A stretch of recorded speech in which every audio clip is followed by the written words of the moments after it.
Hello and welcome back to Living History with Ted Goldsboro. Today's guest is Maryam Phillips. We're delighted to have her with us and share her family stories and growing up in Ardmore and attending the Lower Merion School District schools. And we had left off about your telling about your father, and I wonder if you could continue with that. Well, I think I mentioned that we were looking at a photo from Jet Magazine, which was kind of, lore to us when we were kids. We'd always heard my dad, telling us that he was in Jet Magazine, and in African American household, Ebony and Jet magazines were probably two of the magazines that you scraped enough money together to buy. But we had never seen it, so we went for many, many years not doubting his word, but never having seen the photo until we were all grown up, and probably only as recently as maybe 10 years ago did we actually get our hands on the original when Google finally yielded some results. So we Googled Jet and went back into their archives, and lo and behold, there he was in 1955. So it was like what really a thrill exciting that find. was. It was. We ran around making copies for each Oh. other. so we all have, every household had Martin Luther King, and now we've got, our dad right up there next to him. Maryam, we were discussing this picture, and I wonder if you could tell me about your dad's playing in musical venues, and then how he happened to go out on the street. And Sure. He had a combo, and so a few of his friends were part of the band that they had. And as a matter of fact, I have an uncle who was also, he relocated to Ardmore after many years and lived here until he died not long ago, but he lived right on Simpson Road, and he was the drummer. And I would say of everyone in the band, those two were the closest. Sure. And a lot of times a drum and a guitar or a bass guitar really have to be in sync a lot. So I guess it helped the fact that they were close and they knew so much of the music together and had practiced it so much. But that was one of the attractions for his combo, is that in the middle of a set he would just pick up and just walk out, and people either in the bar or the club would follow him, and he would stroll all the way around the block in Philadelphia and then come back in and probably gathered up some more people as he came by, their houses on the way back in. And like I said, he would come back in and he'd be in exactly the right spot, for the rest of the band, which was still playing. And I do remember my uncle, the drummer, we called him Uncle, Uncle Jamal, kind of saying, "Oh, how much longer is it going to take him to get back here?" Because he would just be drumming and drumming and drumming. But it was a lot of fun, and one of the things I think that brought people out to see them when they would play. And they played different venues, mostly in Pennsylvania, but in the tri-state area. now, we were talking about his costume, and you said that those clothes came from Egypt. One of the things, and I don't know how they managed to scrape the money together, but they actually took the combo on a trip overseas and ended up in Cairo. And that was in the early 50s, and my dad was introduced to Islam at that time and got really interested, and he converted while he was over there. And so he ended up, using Islamic garb in the in the sets when they played. So that's why he's called the Shoeless Sheep. Okay. When he came home, did your mother convert? My mother did convert. She was raised Catholic at a time when I think the way she phrased it, the Catholics weren't encouraged to read and interpret the Bible on their own, that they really were expected to rely on their priest to do that interpretation for them. So when you get married, it's kind of hard to have two different religions, especially ones that might be as different as Christianity and Islam. And since she was less wed to her religion, she converted, and so we were all raised as Muslim. I see. Yeah. So was there a temple that you could attend in this area? There really wasn't. And as a matter of fact, this was before Malcolm X. It was before, you know, the Nation of Islam. It was a time when there really wasn't a larger community to be part of.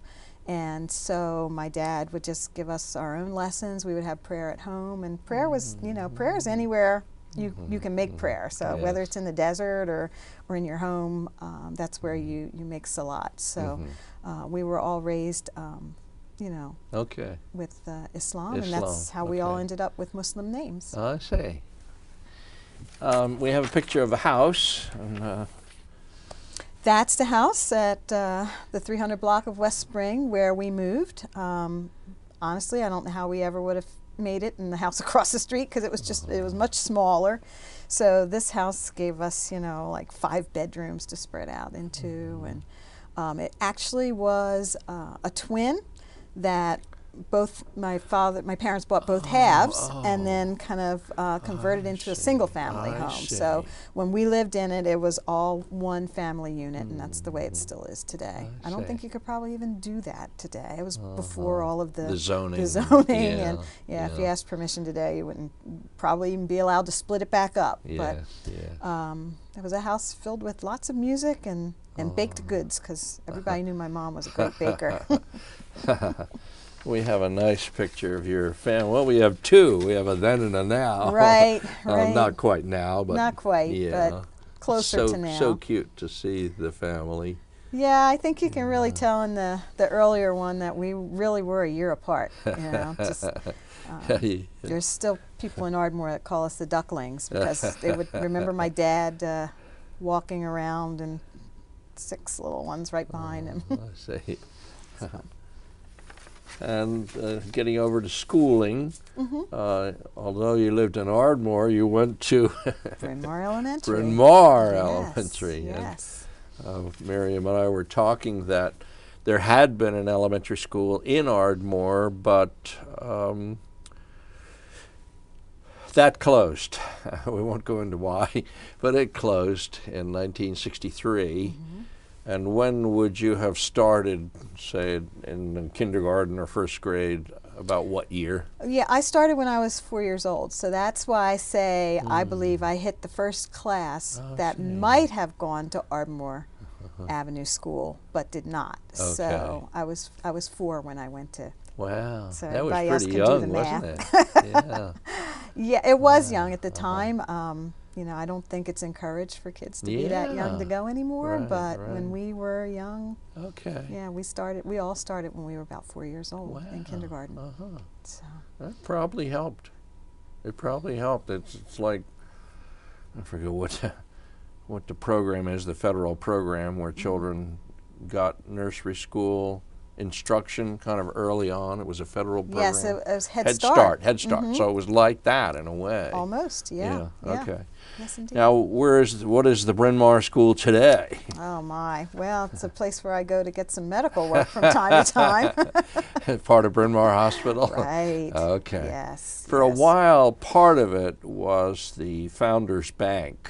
Right. One section, but I think the whole thing's been taken over by Bryn Mawr Hospital. Yes. Or healthcare, mainline healthcare, and some doctors' offices are in there at the present time.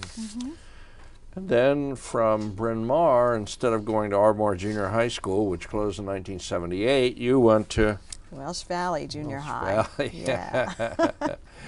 Yeah. And who was the principal there at that time? Oh gosh. I can't remember. Yeah, I'm sorry. Okay. I should have asked you. I should have done a little more reminiscing. And then you fed into Harriton High School instead of Lower Merion High School. Right. So class of 77. 77. Yeah. Okay. Harriton had opened in 57, 58, so you were about 20 years later. I think those buildings were designed by an architect named Vincent Kling.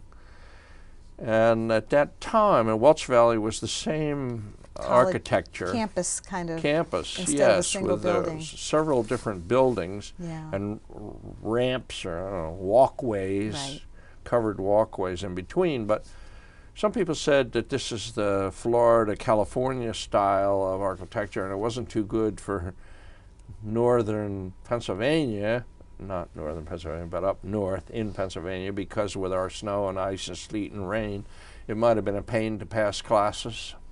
I guess, but I didn't don't bother think you. kids think of that. Okay. Yeah. Okay. Yeah. Roll with the punches. Yes, indeed. Okay. Yes, Okay. indeed. All right. Then I think we're getting into some. Well, no. What is this? Refresh my memory. What that Well, is. that's actually something that came a little later when I was volunteering for the Cancer Society, okay. the American Cancer Society. So this should be before that one. That's a little out of order. Yeah, Okay. it is. Now, who is this person? What happened to your hair?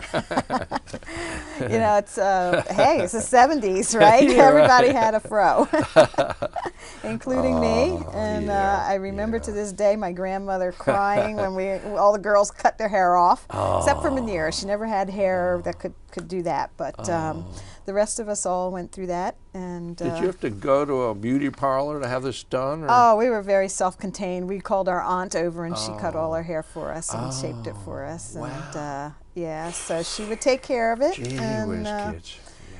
yeah, it's funny. I was actually here at the township working in the library department. I remember being on the 3rd floor when a friend from school came in for a permit or a contract, something to do with a contract. He looked at me and he said, "You don't have an afro anymore." And I said, "No, I don't. It's not the 70s anymore."